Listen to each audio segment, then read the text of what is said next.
Namaskar friends. As you are aware, the CCEA and the Cabinet met today to brief you on the important decisions approved by the Cabinet. We have with us Honorable Minister of Agriculture and Farmers Welfare, Shri Narendra Singh Tomar ji, Honorable Minister for Information and Broadcasting and Youth Affairs and Sports, Shri Anurag Singh Thakur ji. My warm welcome to the Honorable Minister, sir.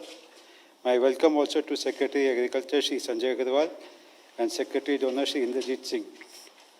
First, Honorable Minister for INB will brief, followed by the Honorable Minister of Agriculture. After the briefing, we will take some questions relating to Cabinet decisions only. Over to the Honorable Minister, sir.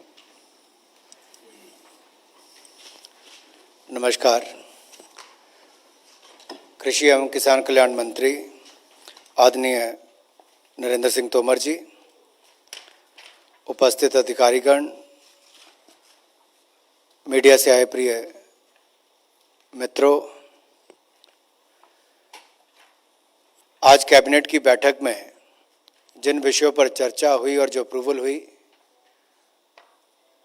उनमें एक बार फिर देश के किसानों की आय दुगना हो, इस संकल्प के साथ जो मोदी सरकार ने पिछले 7 वर्षों में काम किया है, उसमें एक्ट ईस्ट पॉलिसी को भी अगर ध्यान में रखा जाए और आत्मनिर्भर भारत, इसको और बल देते हुए एक कदम उठाए गए हैं। आज की बैठक में एडिबल ऑयल के लिए आयात पर निर्भरता के चलते एडिबल ऑयल को घरेलू उत्पादन बढ़ाना जरूरी है, इसलिए निर्णय किया गया है कि national mission on edible oils, oil palm के नाम से, इसको NMEO OP इसके नाम से आप जान सकते हैं, national mission on edible oils, oil palm, ताकि निर्भरता हमारी आयात पर कम हो, स्थानीय उत्पादन ज़्यादा हो। तो national mission on edible oils, oil palm पर कुल मिलाकर 11,040 करोड़ रुपये का वित्तीय प्रावधान किया जाएगा। ऑयल सीड, ऑयल पाम का क्षेत्र और उत्पादकता बढ़ाने पर फोकस होगा। उत्तर पूर्व, नॉर्थ ईस्ट के राज्य या अंडमान निकोबार हो, इनके बगानों को सहायता प्रदान करने की इसमें प्रयास किया गया है। क्योंकि माननीय कृषि मंत्री जी इस पर विस्तार में कहेंगे, मैं केवल 2 लाइनें कहकर इस विषय पर अपनी बात समाप्त करूंगा कि आज भारत कृषि के क्षेत्र में दुनिया के 10 देशों में आया है जो निर्यात करते हैं। यह स्थिति पहले कभी नहीं थी। यह अपने आप में एक सुखद स्थिति है। कोरोना काल में भी नए रिकॉर्ड बने और इसके अलावा भी अगर देखा जाए तो अभी भी हमें आयात पर निर्भर रहना पड़ता है जहाँ तक एडिबल ऑयल्स की बात है। तो इस दिशा में एक बड़ा कदम है कि जहाँ बाकी क्षेत्रों में हमारी निर्भरता कम हुई, हमें निर्यात करने की स्थिति में आए, तो यहाँ पर भी हम आयात की स्थिति को खत्म करेंगे, कम करेंगे और देश के किसानों को उसका लाभ मिले, उस दिशा में कदम उठाए गए हैं। दूसरा जो पहलू है, दूसरा जो निर्णय है, वो north eastern regional agriculture market corporation limited है। इसका रिवाइवल पैकेज है, north eastern regional agriculture marketing corporation limited. इसके लिए रिवाइवल पैकेज की घोषणा आज की गई है। 77.45 करोड़ रुपए का यह पैकेज है और इससे नॉर्थ ईस्ट के किसानों को लाभ मिलेगा, अच्छे मूल्य मिलने में सहायता होगी। 3300 से ज़्यादा लोगों को प्रत्यक्ष अप्रत्यक्ष तौर पर इस पर रोजगार, स्वरोजगार के अवसर मिलेंगे और कॉरपोरेशन किसानों को बेहतर सुविधा, training, post harvesting facilities, geographical indicators, registration, bamboo plantation और बी कीपिंग, ई कॉमर्स और नॉर्थ ईस्ट के ऑर्गेनिक उत्पादों को मार्केटिंग के लिए केंद्रीय योजनाओं की भी इसमें सहायता उपलब्ध करवाएगी। इससे कुल मिलाकर नॉर्थ ईस्ट के जो हमारे किसान हैं उनको फायदा मिलेगा। इस कॉरपोरेशन की रिवाइवल होगी और कुल मिलाकर वैल्यू एडिशन में भी बल मिलेगा। तो दोनों ही योजनाओं में नॉर्थ ईस्ट के राज्यों को बहुत बड़ा बल मिल रहा है, वहीं अंडमान निकोबार को भी, जहां दूसरा जिस पर माननीय नरेंद्र सिंह तोमर जी अपनी विस्तार में बात रखेंगे, एडिबल ऑयल्स पर, मैं निवेदन करता हूं भारत के कृषि मंत्री एवं किसान कल्याण मंत्री आदरणीय नरेंद्र सिंह तोमर जी से कि विस्तार में उस योजना की जानकारी आपको दें।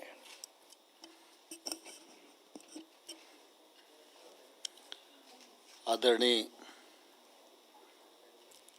अनुराग ठाकुर जी, उपस्थित सचिवगण और सभी पत्रकार मित्रों, जैसा कि माननीय अनुराग ठाकुर जी ने विषय आप सबके मध्य रखा और कैबिनेट के महत्वपूर्ण निर्णय की ओर आप सबका ध्यान आकर्षित किया है। प्रमुख रूप से जो विषय कृषि मंत्रालय से संबंधित है उसको मैं आप सबके समक्ष रख रहा हूँ। हम सब इस बात को भलीभांति जानते हैं कि हमारे देश में आज भी खाद्य तेल के लिए हमें आयात पर निर्भर रहना पड़ता है। एक समय था ये निर्भरता खाद्यान्न के क्षेत्र में भी थी, बागवानी के क्षेत्र में भी थी, लेकिन आज खाद्य तेल को छोड़ दें तो सामान्य तौर पर खाद्यान्न की दृष्टि से, बागवानी की दृष्टि से भारत काफ़ी अग्रणी अवस्था में है। लगातार प्रधानमंत्री जी की 2014 के बाद यह कोशिश रही है कि हम आत्मनिर्भरता की ओर अपने कदम बढ़ाएं और जिन जिन क्षेत्रों में हम आयात पर निर्भर करते हैं उन क्षेत्रों में आयात पर निर्भरता हमारी सने सने कम होनी चाहिए। और इसलिए तिलहन का जो क्षेत्र है, दलहन का क्षेत्र है, इस पर निश्चित रूप से सरकार की चिंता काफ़ी रही और दलहन की दृष्टि से जब प्रधानमंत्री जी ने आह्वान किया तो उत्पादन में काफ़ी वृद्धि हुई। खाद्य तेल की जो आवश्यकता है उसकी पूर्ति हो और उत्पादन बढ़े, इस दृष्टि से लगातार भारत सरकार राज्यों के साथ मिलकर काम कर रही है और उसका परिणाम भी परिलक्षित हो रहा है। सीड ऑयल और पाम ऑयल, ये मिशन दो हिस्सों में चलता था। ऑयल सीड की दृष्टि से भी भारत सरकार काम कर रही है और पिछले दिनों आप सब ने देखा रबी के सीजन के समय हम लोगों ने नए अच्छे गुणवत्ता वाले बीजों को किसानों के बीच में वितरित किया और काफ़ी उस दिशा में रकबे में भी बढ़ोतरी हुई और उत्पादन में भी वृद्धि हुई। लेकिन हम सब इस बात को भलीभांति जानते हैं कि अभी भी हमको अपनी आपूर्ति के लिए ऑयल का इंपोर्ट करना पड़ता है और जिसमें बड़ी मात्रा पाम ऑयल की है। ये लगभग कुल आयात का 56% हिस्सा पाम ऑयल से आता है। हमारे देश में ICAR ने स्टडी की थी और उसके अनुसार ये पाया था कि देश में 28 लाख हेक्टेयर क्षेत्र ऐसा है जिसमें पाम ऑयल की खेती की जा सकती है और विशेष रूप से जो पूर्वोत्तर राज्य हैं, इन राज्यों में देखें तो 9 लाख हेक्टेयर से अधिक भूमि ऐसी है जो पाम ऑयल की खेती के लिए अनुकूल है। पिछले दिनों भी पाम ऑयल पर काम हो रहा था और अनेक किसान उससे जुड़े थे। लगभग 12 ऐसे राज्य हैं किसी न किसी रूप में पाम ऑयल की खेती में काम कर रहे थे, लेकिन सामान्य तौर पर उनके सामने चुनौतियां भी थी, क्योंकि पाम ऑयल का पौधा जब हम रोपते हैं तो उसमें फल आना और मुनाफा मिलना ये लगभग 5वें वर्ष के बाद और पूरी मात्रा में 7वें वर्ष में मिलता है। तो एक तो सामान्य जो छोटा किसान है उस किसान के साथ ये स्थिति बनती है कि वो 5 साल 7 साल तक इंतज़ार कैसे करे। दूसरी उसके सामने चुनौती थी कि अगर वो खेती करने में सफल भी हो जाए तो तेल के दाम घटते बढ़ते रहते हैं और उसके कारण कभी बढ़ जाते हैं तो किसान के लिए थोड़ा ठीक है और कभी घट जाते हैं तो किसान की कोई सुनने वाला होता नहीं है। तो जो दाम का उतार चढ़ाव है वह भी किसान को निरुत्साहित करता था इस दिशा में आगे बढ़ने के लिए। तीसरा जो नॉर्थ ईस्ट का क्षेत्र है ये दुर्गम क्षेत्र भी है, पहाड़ी क्षेत्र भी है, लॉजिस्टिक की भी सुविधाएं जितनी होनी चाहिए उतनी नहीं है, रास्ते भी कठिनाई कारक हैं और इसलिए सामान्य तौर पर नॉर्थ ईस्ट क्षेत्र में इसका उत्पादन किसान बढ़ाए तो, लेकिन प्रोसेसिंग इंडस्ट्री नहीं आए तो वो बढ़ा के भी क्या करेगा और इसलिए निवेश भी नहीं आता था। खेती को देखकर निवेशक प्रोत्साहित होता है और इंडस्ट्री को देखकर उत्पादनकर्ता प्रोत्साहित होता है।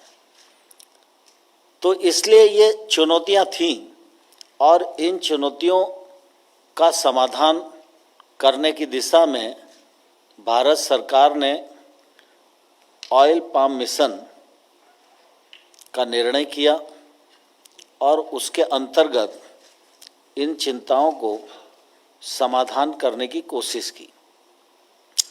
सामान्य तौर पर अगर हम देखेंगे तो जो मैंने भाव के उतार चढ़ाव की बात कही,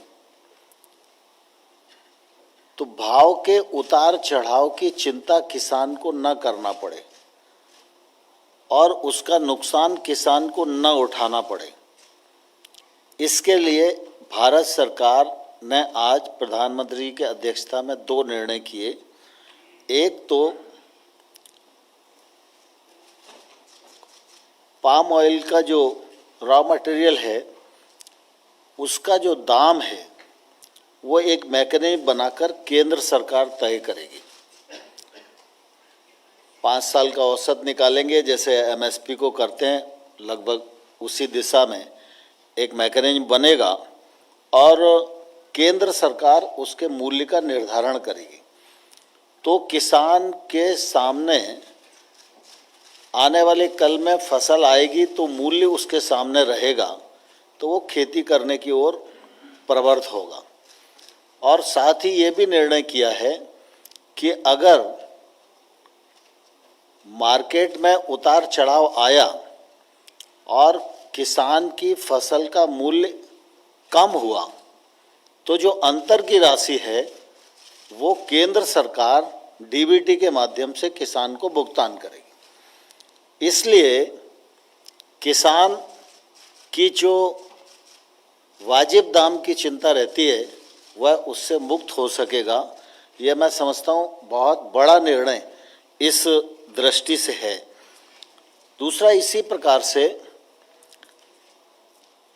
जो आवश्यकता होती खेती में उसमें जो भी सामग्री लगती है उस सामग्री में भी जो राशि पहले दी जाती थी उस राशि में बढ़ोतरी की गई है जिससे कि दिक्कत ना हो।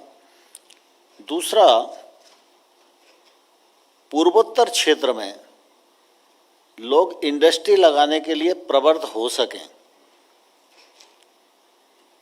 इसलिए इंडस्ट्री को भी 5 करोड़ तक की सहायता का निर्णय आज इस कैबिनेट के माध्यम से हुआ है। पहले सामान्य तौर पर हम देखते हैं कि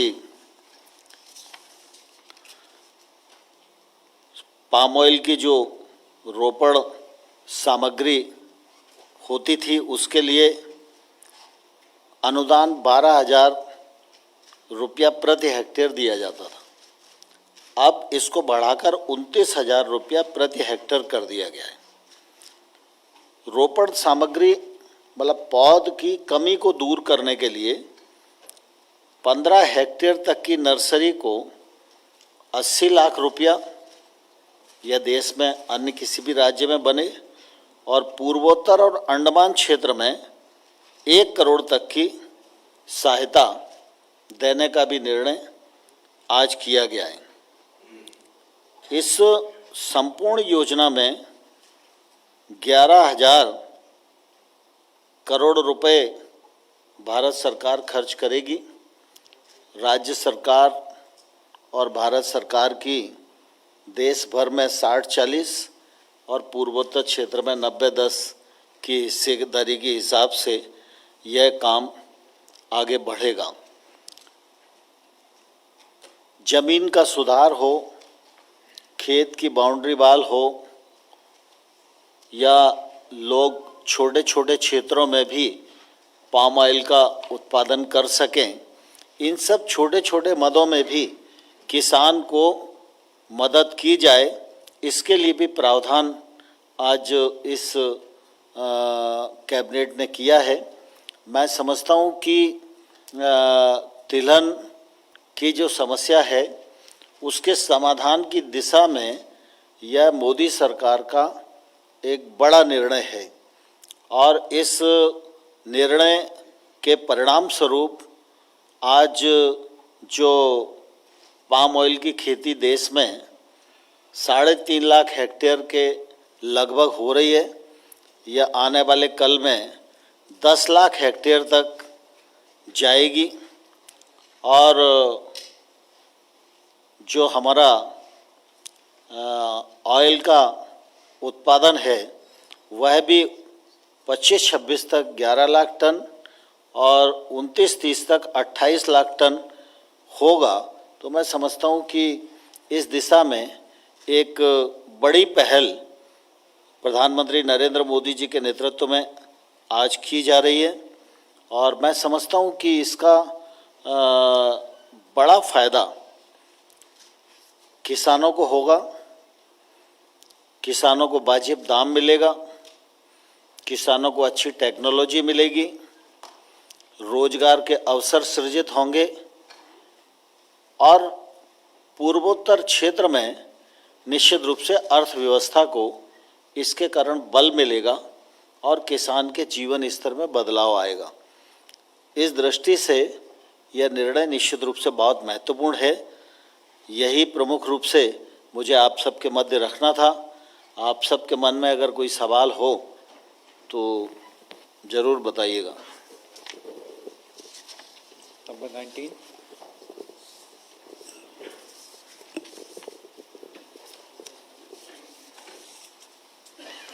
मंत्री जी, हमारा सवाल ये है कि आपने कहा कि 29,000 रुपया अनुदान के रूप में पाम ऑयल के लिए देते। एक नंबर 2 है कि पाम ऑयल इम्पोर्ट जो है उसको आप कम करेंगे या इसका पाम ऑयल का जो मूल है वो जिस तरीके से गन्ना का मूल सरकार निर्धारित करती है क्या उसी तरीके से ये करेंगे? देखिए, अभी तक तो इस दिशा में कोई कदम उठाया नहीं गया था। जो मैंने 29,000 प्रति हेक्टेयर कहा, यह पहले 12,000 प्रति हेक्टेयर होता था, इसको बढ़ाया गया है।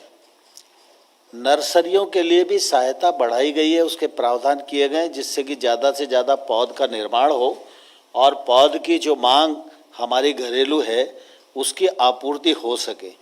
और जैसा मैंने आपको बताया कि कुल मिला के किसान के सामने 2 चुनौतियां होती थी।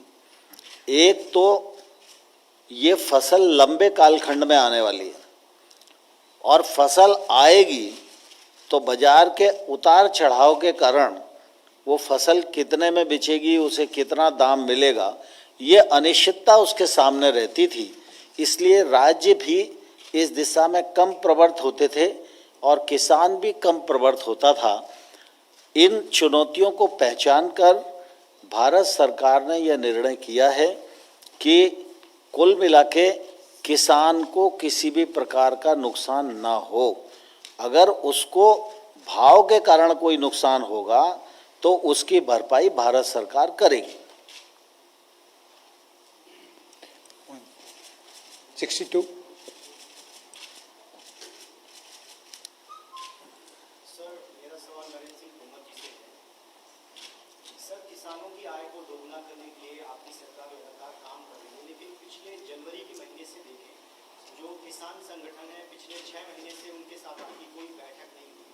तो इसकी क्या वजह है कि किसान आपके साथ बैठक नहीं कर रहे हैं?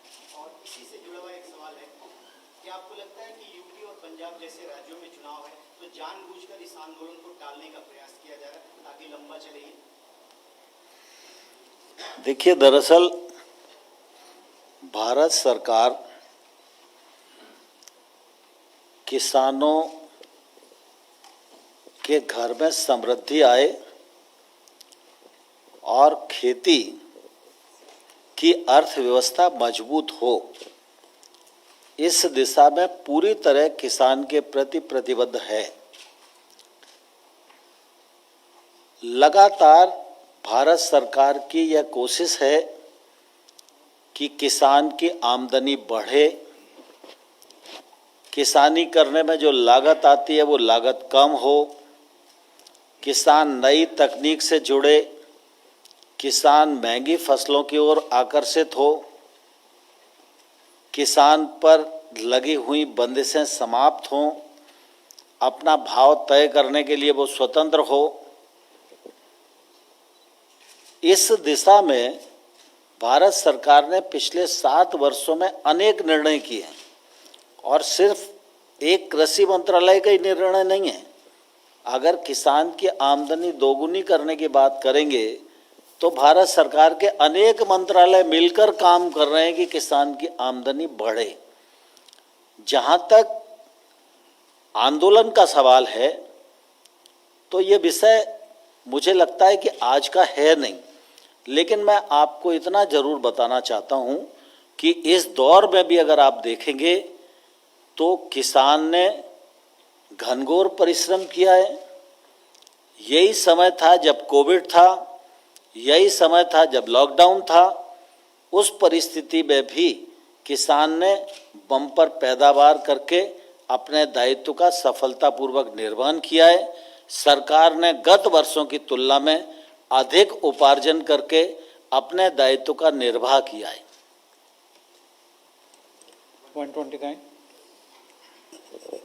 Sir Amit sir times of Navbharat से सर सवाल है कि जो किसान है वो कह रहे हैं कि सिर्फ विधानसभा चुनाव नहीं बल्कि हम 2024 तक बैठेंगे, तब तक आंदोलन करेंगे। तो क्या बातचीत का कोई रास्ता है कि फिर से आप लोग प्रयास करेंगे कि बातचीत हो, या एकदम रास्ता बंद ही हो गया बातचीत का? मैं समझता हूँ आज जो विषय है वो मंत्रिपरिषद के निर्णय पर है और आपके प्रश्न का पाम ऑयल मिशन से कोई संबंध जोड़ता नहीं है, इसलिए किसी और दिन अपन इस प्रश्न को लेंगे। Number 5. सर एक सवाल कृषि मंत्री से और एक अनुराग जी से है। सर जो आप लोगों ने मिशन की घोषणा किया है पाम ऑयल को लेके, तो इसका असर कब तक दिखना शुरू हो जाएगा? क्योंकि अभी भी एडिबल ऑयल, खासतौर से जो सरसों के तेल की बात करें, उसकी कीमतें जो है 180 से ऊपर ही जा रही है लगातार। तो उसका मैंने कम बताया है, लेकिन फिर भी मतलब 180 से ऊपर ही जा रही है, तो कब तक इसका असर देखने को मिलेगा? और दूसरा एक अनुराग जी सवाल है सर कि हालांकि एमईए के जरिए हमको जानकारी तो मिल रही है, लेकिन फिर भी एक बार आपसे जानना चाहेंगे कि जो हमारा पड़ोसी देश है अफगानिस्तान, वहाँ पे जो भी उथल पुथल हो रही है, हमारे लोग अभी भी वहाँ फंसे हुए हैं, तो सरकार का प्लान क्या है और कब तक पूरा इवैक्यूएशन वहाँ जो भारतीय फंसे हुए कब तक कंप्लीट हो जाएगा? देखिए, आप तिलहन की प्रचुरता देश में हो सके इस दृष्टि से घरेलू उत्पाद भी किया जा रहा है, उत्पादन किया जा रहा है और इंपोर्ट से भी देश की मांग की पूर्ति की जा रही है। लेकिन हम सब जानते हैं कि हमारी निर्भरता आयात पर कम होनी चाहिए, इसलिए पिछले वर्षों में लगातार तिलहन के उत्पादन की दृष्टि से अनेक कार्यक्रम हाथ में लिए गए हैं और उनका परिणाम भी उत्पादन देखेंगे, चाहे तिलहन का चाहे खाद्य तेल का, दोनों में बढ़ोतरी हो रही है। पाम ऑयल मिशन भी इस दिशा में एक महत्वपूर्ण कार्यक्रम है और ये कार्यक्रम किसानों को भी लाभान्वित करे और हमारी आवश्यकता की पूर्ति भी करे, इसलिए इसको मिशन मोड पर हम लोग निश्चित रूप से लेकर काम कर रहे हैं।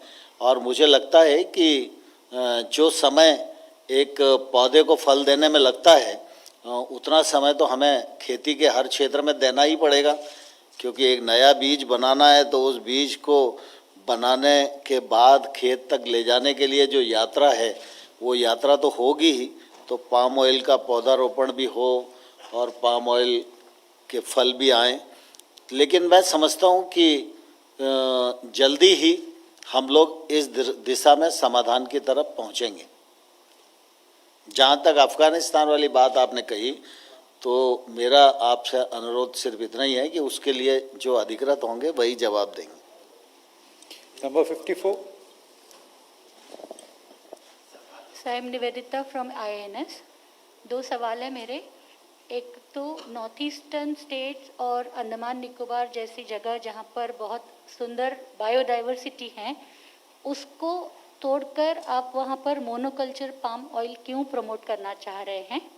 और दूसरा, जो देशज तिलहन है, करडी है, ग्राउंडनट है, कोकोनट है, सरसों है, उसको छोड़ के पाम ऑयल को क्यों बढ़ावा दे रहे हैं? देखिए, दरअसल क्या है कि मैंने पूर्व में भी कहा,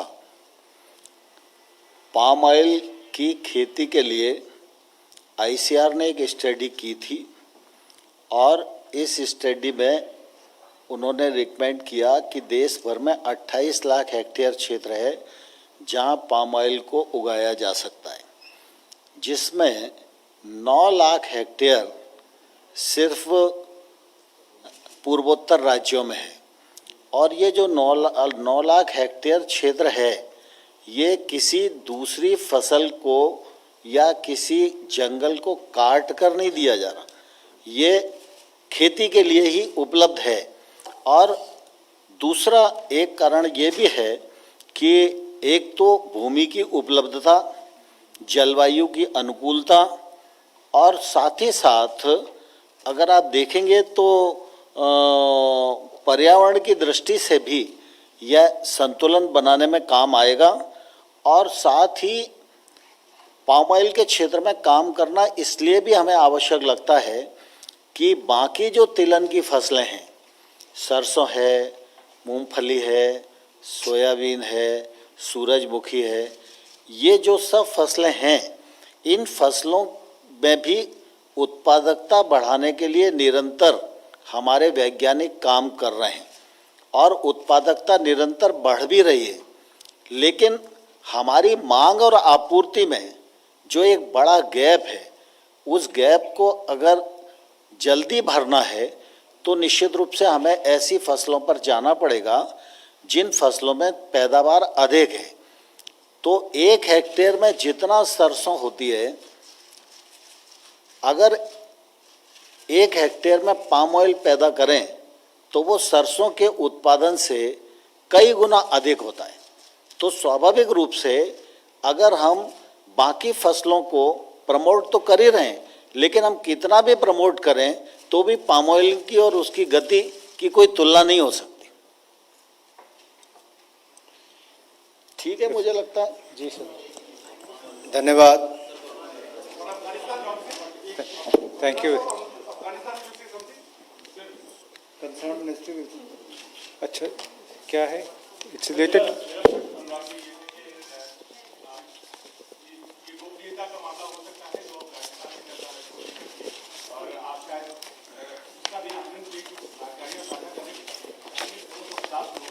धन्यवाद। Thank you, friends.